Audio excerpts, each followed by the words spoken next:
આજ મોટી કોરાટની વાત કરીશ.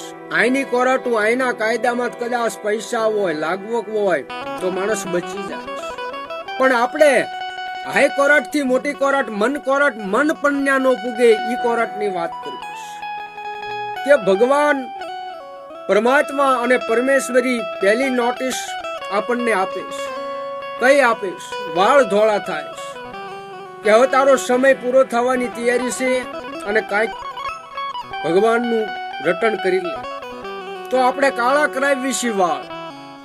ત્યારે પરમેશ્વર અને પરમેશ્વરી બીજી નોટિસ આપે છે કે આપણા દાંત પડવા માંડે છે, એટલે આપણે દાંતના સોગટા નખાવી. ત્યારે પરમાત્મા અને પરમેશ્વરી ત્રીજી નોટિસ આપે છે કે કાને સંભળાતું નથી. આપણે બહુ નિંદા કરી, બહુ બોલ્યા હોવી એટલે કાન બેરા થાય. એટલે પરમેશ્વર ને પરમેશ્વરી ત્રીજી નોટિસમાં જયારે કાન નથી સંભળાતા જયારે આપે છે, ત્યારે આપણે મશીન મુકાય કાન સાંભળવાનું. અને ત્યારે પરમાત્મા અને પરમેશ્વરી ચોથી નોટિસમાં અમરાજાને કહે છે કે જાઓ પાદરા, એના કોઈ જામીન હોય કે ન હોય એને ઉપાડી લે.